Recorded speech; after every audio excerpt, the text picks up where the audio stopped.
What's going on, everyone? Welcome back to Movie Emporium's movie review of the Disney Plus original movie, Chip 'n Dale's Rescue Rangers. This, of course, is directed by Akiva Schaffer. Now, before we begin, if you like this video, awesome! Hit the subscribe button to join Movie Emporium, hit that notification bell at the top to find what's coming next. If you like this video, awesome! Hit that like button, as well as commenting below on any video that you watch, including this one. So in this kind of meta semi-sequel to the original TV series that was popular when I was a kid, Chip 'n Dale's Rescue Rangers is a very meta story, think Who Framed Roger Rabbit, about what if Chip 'n Dale's Rescue Rangers, the show, was actually filmed live and these individuals, like in Who Framed Roger Rabbit, lived in a world that accepted animation characters. You know, the idea of these individuals just lived in the world just like you and I. And what would happen if they did, like, you know, behind the music or behind the breakup, and they kind of went their separate ways and the whole series just kind of collapsed. And that's the reason there was only one season with 65 episodes.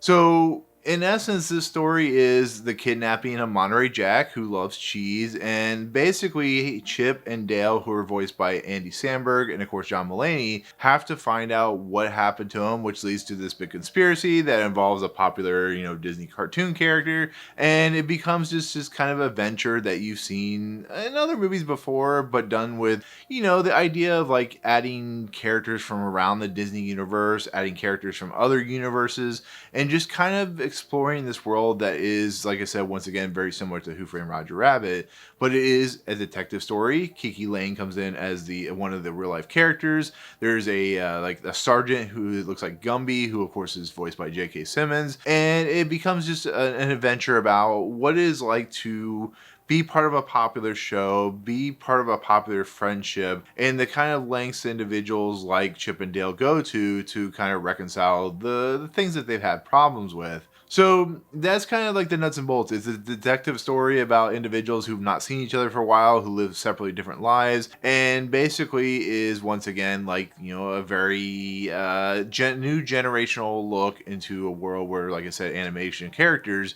are very much living in the real world. It's safe to say I thought this was a terrible idea. I love Who Framed Roger Rabbit. I love Chip 'n Dale's Rescue Rangers. But once that trailer released for this film, I thought it was the worst looking thing I've ever seen in my entire life. I thought it was not funny. I thought the concept of having, you know, Dale look super realistic in a very CGI sense, and having Chip, you know, be this like still 2D image, the idea of just everything that was being presented, the world that they're living in, the concept, you know, they're living among humans and stuff like that.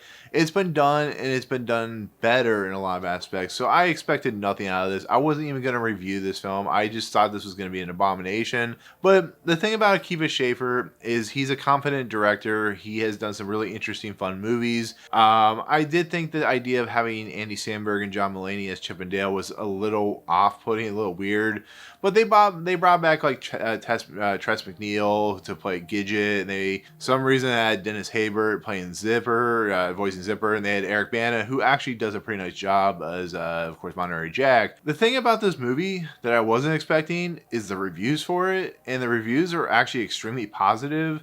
I mean, this was a movie that actually caught me off guard when it came to the review sense. So everybody I talked to in the eventual release of the actual reviews, I'm like, there actually may be something here for this movie. I actually couldn't believe what I was reading, that this movie was fun.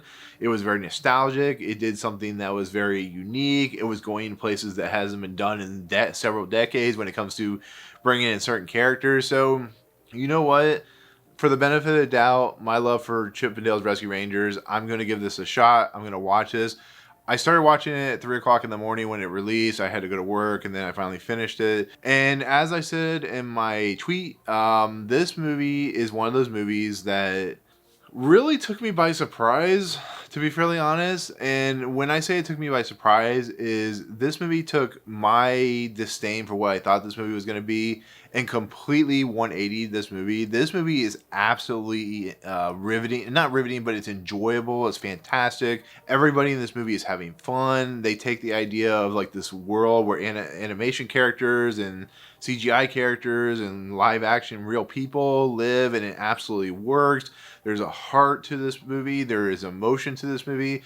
but it does what I think what Akiva Schaffer and Andy Samberg and the people that do with this movie, which is this is a love letter to the era of animation and Disney style cartoons and stuff like that we truly love, and they do it with just such passion and heart, and it was an amazingly crazy bonkers idea that actually worked to a perfection. It really did. I was absolutely surprised how much I enjoyed this movie for his 98-minute runtime.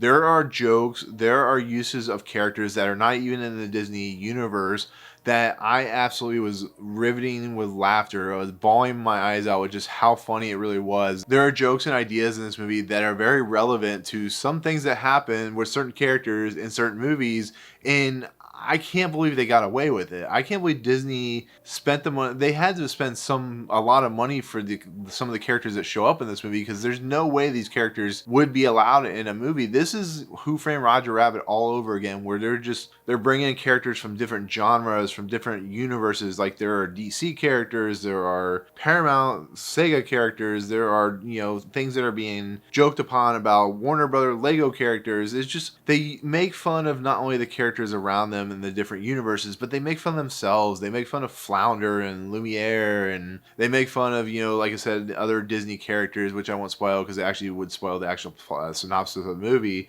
But it's amazing. It really is. This movie just took me wholly by surprise, and I'm happy I watched this movie. I'm happy I gave it a chance, because this is a movie, while not perfect, it does ape a lot of stuff that has been done before when it comes to universes living together and stuff like that. I couldn't believe it. I as much as I wanted to hate this movie, I just fell in love with it. And it's gonna be, I don't think it's gonna be my top 10, but it'll definitely be an honorable mention for the year that is 2022. I think this is a movie that I think is the biggest surprise of the year, to be fairly honest. And I also have to give a shout out to people like J.K. Simmons, and Seth Rogen has probably one of the best moments in this movie with his character voices he's done in the past. Will Arnett, I think Chris Parnell pops up in this. Even Paul Rudd has an amazing moment. There are so many different actors. KiKi Layne has to work off these characters very much, and she's in love with Chippendale's Rescue Rangers. But it also is very interesting to see what happens when you take a story of a TV series, you push it into the real world, and how that kind of affects everything. So you see like the ideas of how popular Chippendales were, and then like you said, you see other characters from other Disney animated TV series that came out in the same time frame. Like there was a nice moment with the Gummy Bears characters, and there was a nice moment with, of course, Goof Troop, and like I said, stuff like that. But it's overall, to kind of conclude this review, a movie that is just full of heart, full of passion, and I 100% recommend it. It just was something I just was not expecting to enjoy. I was actually expecting to put this in my worst of the year list.